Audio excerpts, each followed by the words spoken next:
कोशिका सिद्धांत।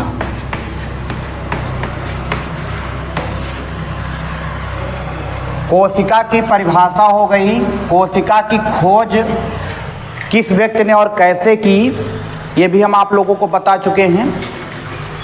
आज हम पढ़ रहे हैं कोशिका सिद्धांत। तो देखिए, इसमें कोशिका सिद्धांत में दो वैज्ञानिकों ने योगदान दिया है। मतलब कोशिका किस तरह से काम करती है, उसकी जो है सिद्धांत क्या है कोशिका का, उसको समझाने में दो वैज्ञानिकों ने योगदान दिया है। तो हम क्या करते हैं, इनको दो भागों में आप लोगों को समझाते हैं।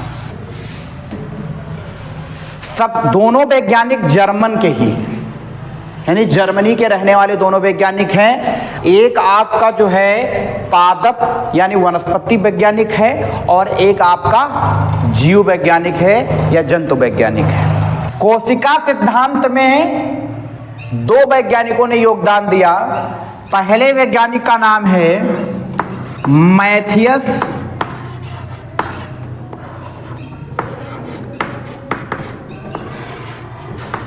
श्लीडन।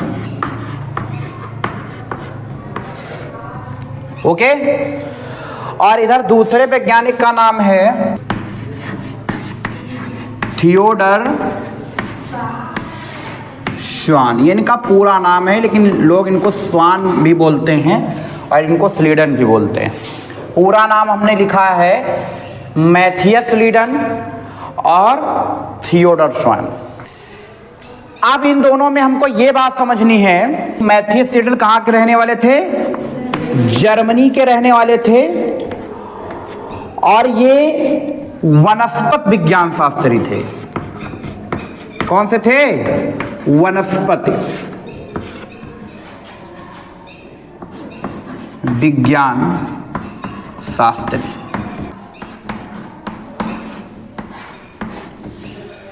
अब आप एक चीज यहां पर समझ लीजिए, जो मैथियस श्लीडन थे, इन्होंने कोशिका सिद्धांत दिया, लेकिन वह कोशिका किसी पादप की थी। इसीलिए यहां पर क्या लिखा गया? वनस्पति विज्ञान शास्त्री। यानी इन्होंने मैथियस श्लीडन ने, जो जर्मनी के रहने वाले थे, इन्होंने पादप कोशिका सिद्धांत दिया था। कौन सा सिद्धांत दिया? तो हम यहां पर लिख देंगे, सिद्धांत दिया है इन्होंने पादप कोशिका का। पादप कोशिका सिद्धांत दिया है। मैथियस श्लीडन वैज्ञानिक का नाम, जर्मनी के रहने वाले कौन से वैज्ञानिक थे? तो वनस्पति वैज्ञानिक थे। पादप कोशिका सिद्धांत इन्होंने दिया है। लेकिन इधर जो थियोडर श्वान हैं, ये भी जर्मनी के ही रहने वाले हैं। प्राणी विज्ञान शास्त्री थे। ये कौन से जो है शास्त्री थे? प्राणी विज्ञान शास्त्री थे। यानी ये जीवों पर रिसर्च किया करते थे। और ये जो मैथियस श्लीडन है, ये वनस्पति पर रिसर्च किया करते थे।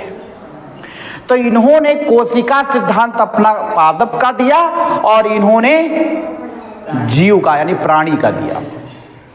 क्लियर हुआ? इन्होंने प्राणी कोशिका सिद्धांत दिया, कोशिका सिद्धांत दिया 1839 में। कब दिया? 1839 में दिया। और इन्होंने जो ये पादप कोशिका सिद्धांत है, ये 1838 में दिया। यानी मैंने क्या क्लियर किया? मैंने ये क्लियर कर लिया कि कोशिका सिद्धांत में दो वैज्ञानिकों का योगदान है। पहले हैं मैथियस श्लीडन, जो जर्मनी के रहने वाले हैं, और दूसरे हैं थियोडर श्वान, जो ये भी हैं, ये भी जर्मनी के ही रहने वाले हैं। अंतर क्या है? ये वनस्पति विज्ञान शास्त्री थे, ये प्राणी विज्ञान शास्त्री हैं। इन्होंने पादप कोशिका पर रिसर्च की है यानी पादप कोशिका सिद्धांत दिया और इन्होंने प्राणी कोशिका सिद्धांत दिया। इन्होंने पादप कोशिका सिद्धांत 1838 में खोजा और इन्होंने पादप कोशिका सिद्धांत 1839 में खोजा, यानी सिद्धांत दिया। ठीक है। अब अगर जो कोई आपसे पूछे कभी, भाई इन दोनों लोगों ने अपना अपना अध्ययन किया, पादप कोशिका पर इन्होंने अध्ययन करना चालू किया, उन्होंने प्राणी कोशिका पर किया, लास्ट में दोनों लोगों ने सिद्धांत दिया। दोनों के सिद्धांत में समय का काफी डिफरेंट है। इन्होंने काफी क्या है, 1 साल का है ना, 1838 है, 1839 है। इन्होंने अपने सिद्धांत में जब इन्होंने अध्ययन किया इन कोशिकाओं का, तो इन्होंने अपने सिद्धांत में क्या क्या बातें बताई, क्या क्या इन्होंने थ्योरी दी, इसको हम एक एक करके समझ लेते हैं। अगली हेडिंग हमने डाल दी यहां पर, कोशिका सिद्धांत के प्रमुख तत्व। अभी इसके पहले हमने क्या समझा था, कोशिका सिद्धांत यानी कि जो रिसर्च के बाद जो निष्कर्ष निकला पादप कोशिका में और जंतु कोशिका में, उन दोनों के निष्कर्ष को मैं यहां पर समझाने जा रहा हूं कि क्या उन्होंने अपने सिद्धांत में बतलाया। तो अगर जो हम बात करें पहले पॉइंट की, दोनों वैज्ञानिकों ने यह बताया कि सभी जीवों का शरीर एक या अनेक कोशिकाओं से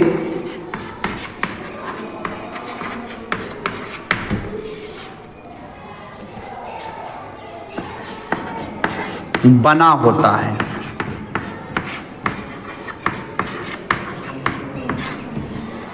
बना होता है, इसीलिए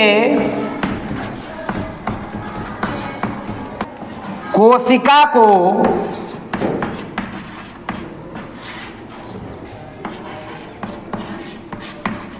शरीर की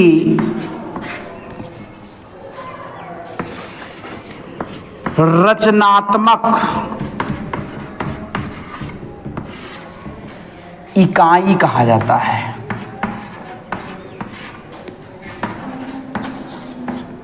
कहा जाता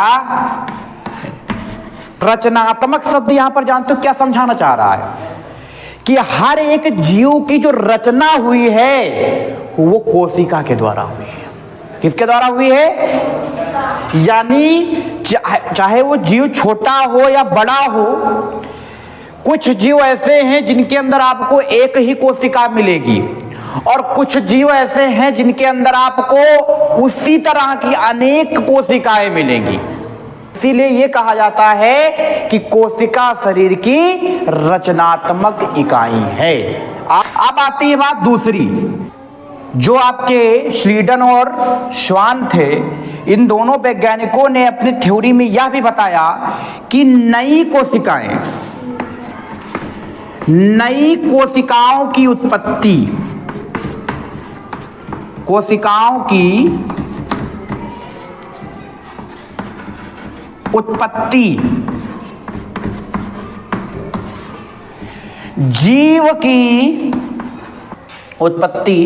जीव की पूर्ववर्ती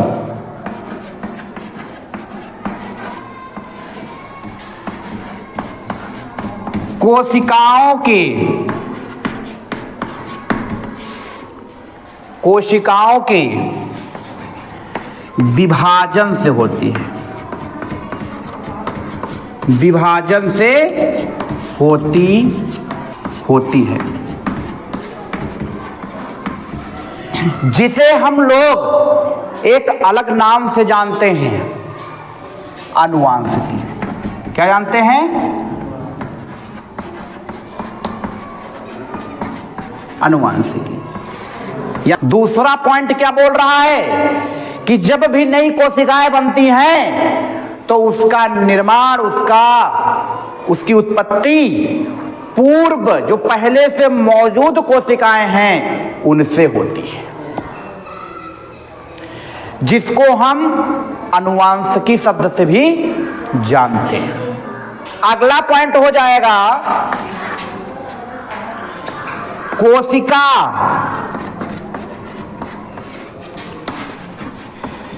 जीवधारियों की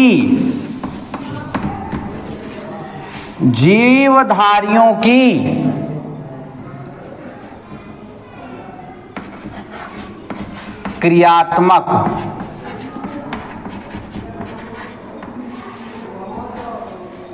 इकाई होती है।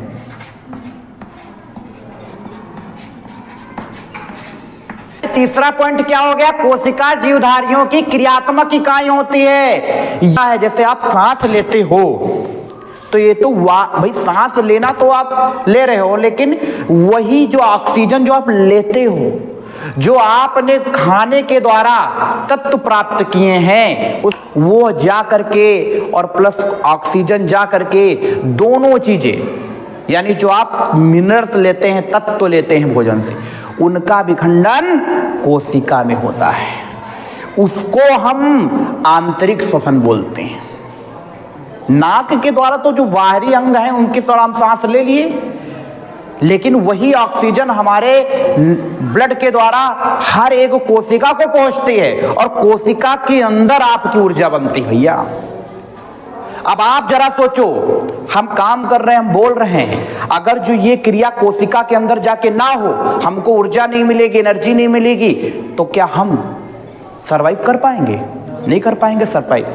तो आप ध्यान रखिए कि कोशिका जीवधारियों की क्रियात्मक इकाई है। अगर जो कोशिका नहीं है तो मकान नहीं बन सकता है, कोशिका नहीं है तो शरीर नहीं बन सकता है। एक एक ईंट जोड़ करके अगर जो आप घर तैयार करते कि नहीं करते हैं, एक एक पत्थर लगा करके आप मकान तैयार करते कि नहीं करते हैं? अब जरा सोचिए, यदि आप इन सामग्री का इस्तेमाल ना करेंगे तो मकान बनेगा? यानी अगर जो आप यहां पर गहराई से सोचें तो आपको क्या दिख रहा है कि अगर जो इस मकान में सारी ईंटें निकाल दी जाएं एक एक करके तो ये मकान ढह जाएगा। वैसे यदि कोशिकाएं आपके शरीर में नष्ट हो गई, भाई नई कोशिकाएं ना बने आपके शरीर में, तो आपका शरीर नष्ट हो जाएगा, खत्म हो जाएगा। भाई कितनी सारी कोशिकाएं रोज झड़ जाती हैं आपके शरीर से, झड़ती कि नहीं झड़? भाई आप देखते ना फैक्ट्री जो होती है ना, फैक्ट्री में कच्चा माल, भाई कोई भी माल तैयार होता है ना, जूते चप्पल की फैक्ट्री हो, किसी भी चीज की फैक्ट्री हो, खिलौनों की फैक्ट्री हो, तो जब खिलौने बनते हैं ना तो एक आधा माल या एक आधे जोड़ी जो माल होता है ना वो खराब भी निकल आता है, टूटा हुआ निकल आता है। तो वैसे ही शरीर में भी होता है। जब कोशिकाएं हमारे शरीर का हमारा शरीर जब कोशिकाओं का निर्माण करता है ना भैया, तो कुछ कोशिकाएं ऐसी भी होती हैं जो शरीर के लिए कोई भी काम की नहीं होती हैं। अब उनको हटाने के लिए हमारा शरीर क्रियाएं करता है। हमारी वही कोशिका जिससे वो बनी है वही उसको मारने में बाद में मदद करती है। तो ये ध्यान रखिए, जो सिद्धांत दिया गया ये प्रमुख सिद्धांत है जो हर एक कोशिका के लिए लागू होता है। यानी कोशिकाएं ही किसी चीज को बनाने में या किसी जीव को बनाने में मदद करती हैं। नई कोशिकाओं की उत्पत्ति जब तक पूर्व कोशिका आपके शरीर में नहीं है, भाई आपको कहीं चोट लगती है ना तो नई कोशिकाएं आती हैं आपकी पुरानी कोशिकाओं से, वही विभाजन हो करके आपके शरीर को, आपके घाव को मेंटेन कर देती है। एक छोटा सा सेल जो गर्भ में होता है, मां की गर्भ में, वही धीरे धीरे एक शिशु बन जाता है। बन जाता कि नहीं बन जाता है? अब सोचो जरा, एक कोशिका ने इतना ज्यादा विभाजन किया सेलों का कि एक जो है नवजात शिशु का जन्म हो जाता है। यानी एक कोशिका के अंदर कितनी बड़ी क्षमता होती है, आप सोचे हैं? एक कोशिका, एक सेल जो हमारी आंख से हमको नहीं दिखता है, उसके अंदर कितनी बड़ी क्षमता है। और इस चीज को समझने में हमारे दो वैज्ञानिक स्वान और श्लीडन, इन दो लोगों ने मदद की है। साइंस के दृष्टिकोण में देखा जाए ना तो हर एक देश का योगदान रहा है। हर एक देश से देखिए कई सारे वैज्ञानिक आपको मिलेंगे, इंग्लैंड से मिलेंगे, जर्मनी से मिलेंगे, अमेरिका से मिलेंगे, भारत से भी मिलेंगे। हर एक जगह से ऐसे ऐसे वैज्ञानिक मिलेंगे जिन्होंने साइंस के क्षेत्र में, बायोलॉजी के क्षेत्र में, फिजिक्स के क्षेत्र में, केमिस्ट्री के क्षेत्र में क्रांति मचा दी। अगली हेडिंग है कोशिका की आकृति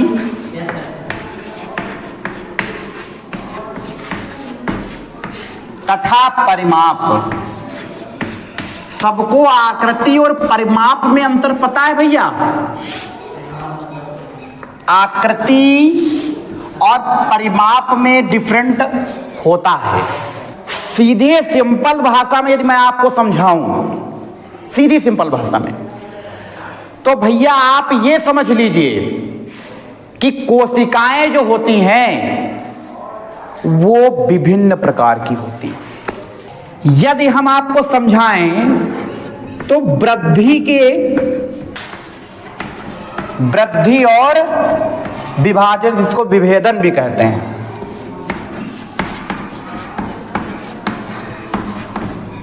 विभेदन के आधार पर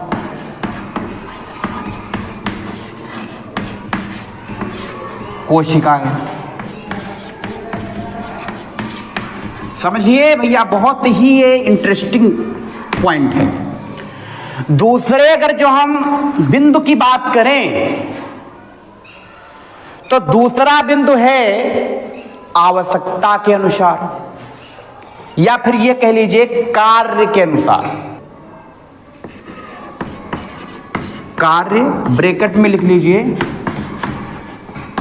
क्रियात्मक। कार्य के आधार पर कोशिकाएं।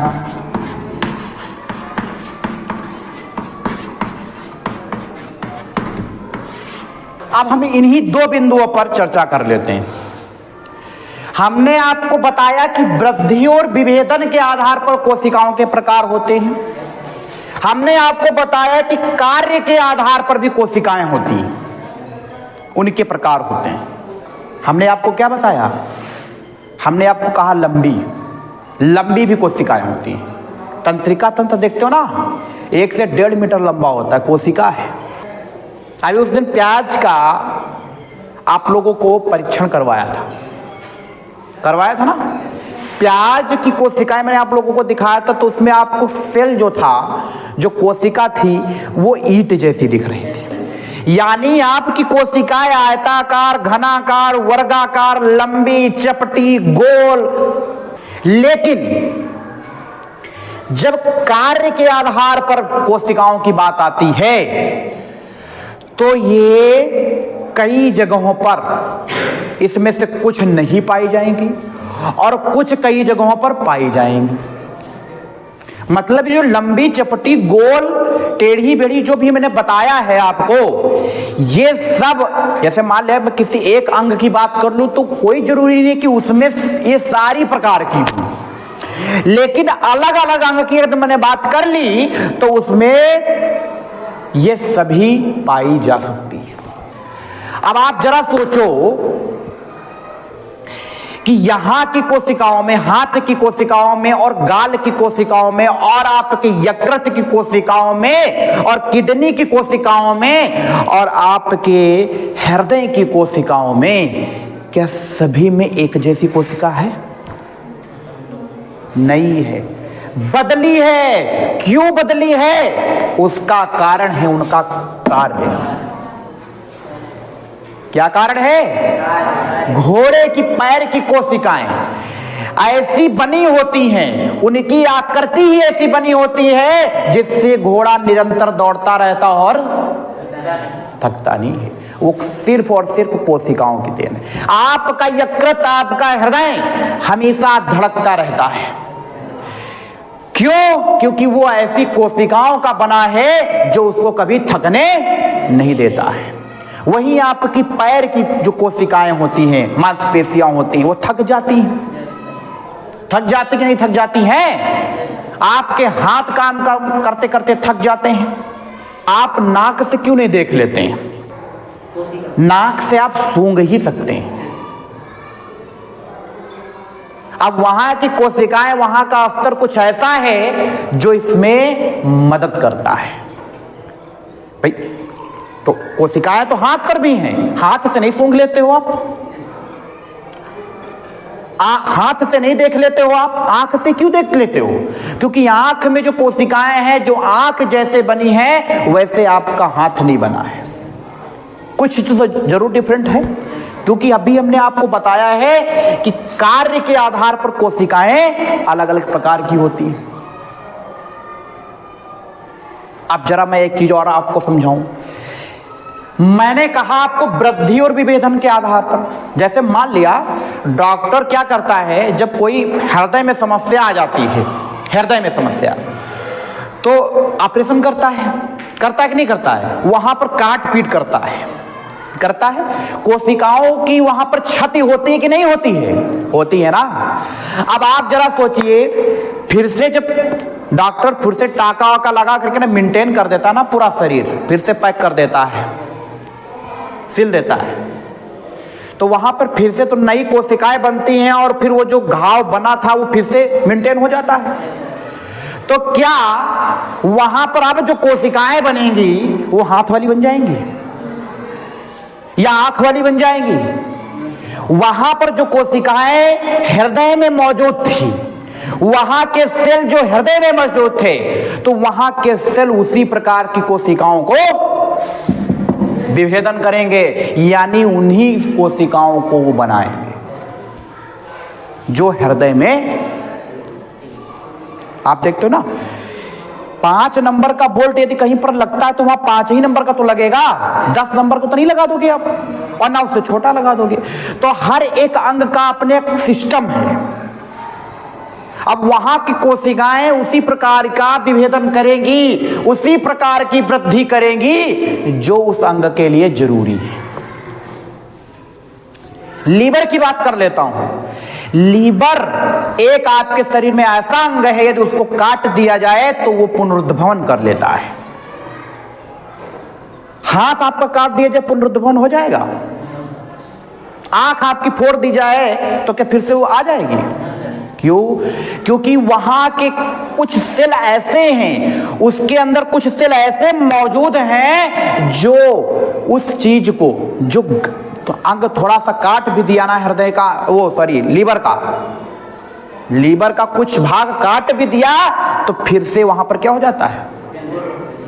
पूर्ण हो जाता वो भाग, क्योंकि उसमें पुनरुद्भवन हो रहा। और उसमें कौन मदद कर रहा है? सेल उसके मदद कर रहे हैं, उनकी कोशिकाएं मदद कर रही हैं। हृदय आपका काट दिया जाए तो नहीं जो है फिर से मेंटेन हो जाता है। भाई हृदय का आधा भाग काट दिया जाए तो क्या वो उतना भाग फिर से आ जाएगा? नहीं आएगा। तो ये सब होती है सेल, ये सब सेल की कहानी है। अब एक चीज और बता दें, ये तो हो गई भाई आकृति और परिमाप में। देखिए जरा मैं समझाता हूं भाई, हर एक चीज की, जैसे आप ही देखते हो ना, सभी बच्चे यहां पर बैठे हैं, सबकी आकृति जो है लगभग में समान है, समान ही है भाई। सबके 2 आंखें हैं, नाक है, मुंह है, हाथ पैर है, सब है कि नहीं है? आकृति सेम है कि नहीं है? लेकिन परिमाप सबका बदला है। कोई ज्यादा लंबा है, कोई बाठा है, कोई नाटा है, कोई चौड़ा है, कुछ भी तो है। तो उसी प्रकार सेल भी होते हैं। कुछ ऐसी कोशिकाएं होती हैं जो ज्यादा थोड़ा बड़ी होती हैं, ज्यादा बड़ी होती हैं। कुछ ऐसे सेल होते हैं जो थोड़ा छोटे होते हैं। जैसे आप तंत्रिका कोशिका की बात कर लीजिए, उसका सेल बहुत लंबा होता है, उसकी कोशिकाएं लंबी होती हैं, क्योंकि उसकी कार्य प्रणाली अलग है। भैया नर्वस सिस्टम ना होता, वो भी तो एक प्रकार का सेल है, कोशिका है। अब नर्वस सिस्टम ना होता तो नर्वस सिस्टम क्या करता है? सबको पता है कि वो सूचनाओं को आदान प्रदान करता है, पूरे शरीर में लाता है, ले जाता है।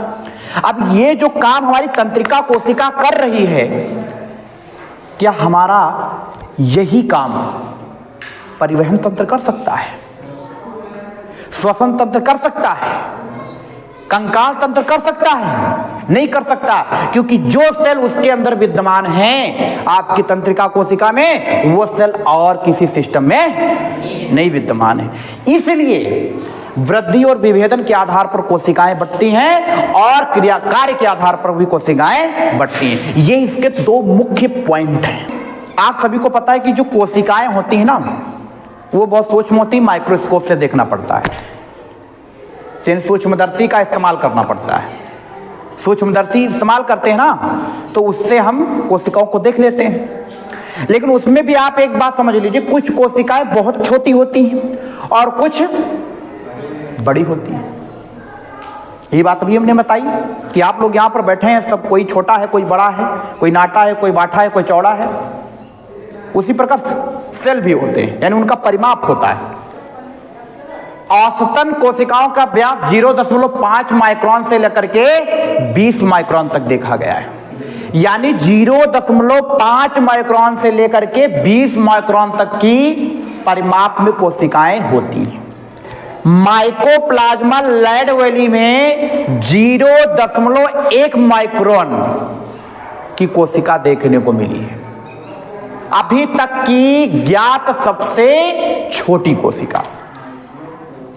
और वहीं आपने शुतुरमुर्ग के अंडे को देखा है? देखा नहीं होगा, सुना होगा, देखा है? कोई नहीं देखा होगा, कोई नहीं देखा। जो शुतुरमुर्ग होता है ना, शुतुरमुर्ग का अंडा एक प्रकार की कोशिका है।